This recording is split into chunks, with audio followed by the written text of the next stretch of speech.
Assalamualaikum warahmatullahi wabarakatuh ya. Jumpa lagi saudaraku, Jumat lagi ya dimanapun Anda berada. Menanggapi komentar saudara kita ya, kaitannya dengan saya ini ketika ketemu dengan orang ya, itu bisa membaca karakternya. Ya, langsung kelihatan yang jeleknya ya. Ya memang seperti itu ya teman-teman. Kalau kita terbiasa menggunakan dimensi rasa, kita itu mampu mendeteksi rasa. Ya, mendeteksi bukan mendeteksi rasa ya, mendeteksi rasa ini energi orang gitu. Ya, itu bisa kita lihat ya. Nah, coba Anda latih. Ya, kalau Anda bekerja ya, Anda punya teman banyak toh ya. Nah, coba ketika makan di kantin gitu loh ya, di warung dan sebagainya. Anda rasakan ketika Anda jejer, ya duduk jejer dengan si A, si B, si C, si D, itu pasti rasanya beda. Kenapa bisa seperti itu? Itulah energi gitu. Jadi kalau teman-teman Jumat lagi ini melatih ya, menajamkan energi Anda, menajamkan kepekaan ya, bukan menajamkan energi, menajamkan kepekaan rasa Anda, maka Anda akan mampu mengidentifikasi energi orang itu bukan dari penampilannya, tapi dari energi pancaran yang dipancarkan. Contoh misalkan ada orang cowok cantik ya, tapi energinya jahat. Terus Anda duduk dengan orang tersebut, pasti Anda tidak akan betah, pengen segera pergi dari tempat itu. Ada orang tampan ya, Anda wanita pengen dekat dengan, tapi ketika Anda merasakan energinya jelek, energi orang itu jelek, Anda pasti segera pergi. Nah, kemampuan ini yang namanya olah rasa ya, kemampuan bisa merasakan energi ya. Kalau kita yang melihat ya, kalau kita mendeteksi seseorang itu berdasarkan penglihatan mata kita, itu pasti kita dikadali ya, pasti kita tertipu ya. Nah, contoh saja kita lihat ya artis-artis sinetron itu ya, bagaimana ketika di sinetron ya, kelakuannya kan bau bagus, tapi kenyataan kehidupannya dia pelakor, dia selingkuh. Banyak tahu seperti itu ya. Ketika dia katakan di dalam lagunya ya, lagunya ini selalu romantis dan sebagainya, wah karakternya baik, tapi dia apa, rusak pagerayu loh. Banyak orang itu tertipu ya, tertipu dengan penampilan, akhirnya apa, subjektivitas, sehingga menilai dengan penilaian mata. Orang yang ganteng, wah kelakuannya bagus, padahal ketika Anda bisa merasakan dengan batin Anda ya, dengan rasa Anda kan bisa merasakan uangnya ganteng tapi bejat kelakuan ya. Inilah dua sisi yang ada di dalam diri kita ya, sisi lahir dan sisi batin. Sisi lahir kebanyakan melihat itu berdasarkan ya, pengalaman kita, berdasarkan pendidikan kita, berdasarkan wawasan kita ya, berdasarkan lingkungan kita. Kalau sisi lahir itu seperti itu, tapi kalau sisi batin itu up to date ya, up to date artinya ayo hari ini, keadaan hari ini, energi hari ini yang Anda tangkap. Nah, itu bedanya. Jadi kalau teman-teman Jumat lagi ya, pingin Anda bisa melihat dengan batin Anda, sehingga pandangan Anda ini tidak meleset. Nah, ini perlu dibersihkan.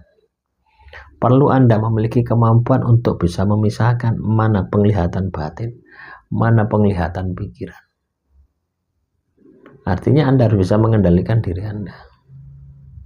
Nah, yang paling cepat itu dengan cara apa? Puasa. Nah, puasa ya, wirid, meditasi ya.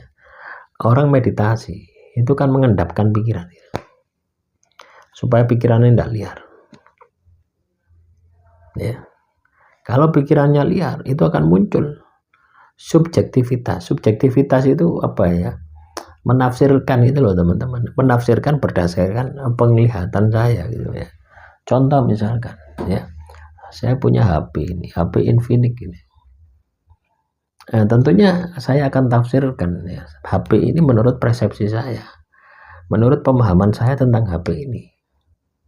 Tapi kalau saya menggunakan batin saya akan lebih dalam, lebih menyeluruh tentang HP ini, bagaimana bentuknya, bagaimana fungsinya, bagaimana kelemahannya, bagaimana kelebihan. Tidak satu sisi, tidak menjustifikasi.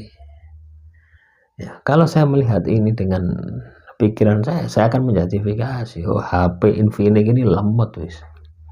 Jadi hanya melihat dari satu sisi, dari subjek kita, jadi pengetahuan kita. Tapi kalau kita melihat dengan batin, kita akan utuh melihat satu benda itu secara menyeluruh, baik kelebihannya, baik kelemahannya. Nah, semoga ini bisa dipahami ya oleh teman-teman Jumat lagi. Jadi penglihatan itu seperti itu ya. Penglihatan rasa itu seperti itu. Jadi tidak bisa dibohongi ya. Tidak bisa dibohongi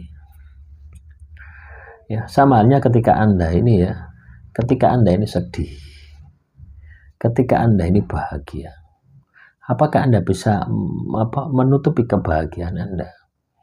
Apakah Anda bisa menutupi kesedihan Anda? Tidak bisa.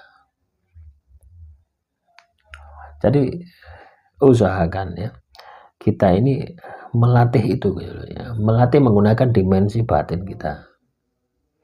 Melatihnya sering-sering puasa.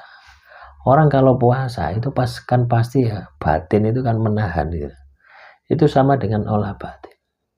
Atau ketika Anda ini kena masalah bertubi-tubi, itu batin Anda kan pasti diolah terus.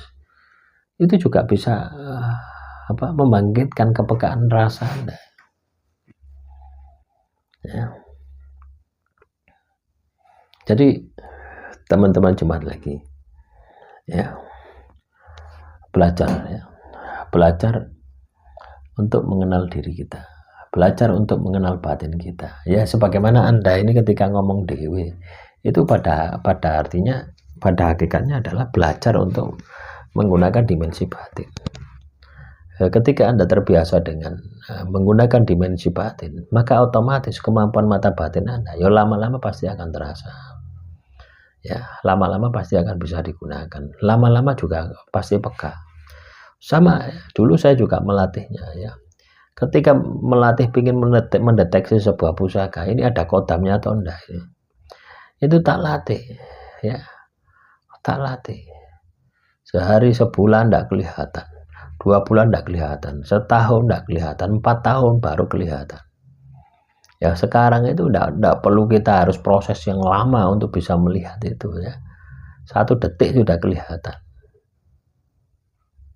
Nah, artinya apa? Semua itu butuh latihan. Ya.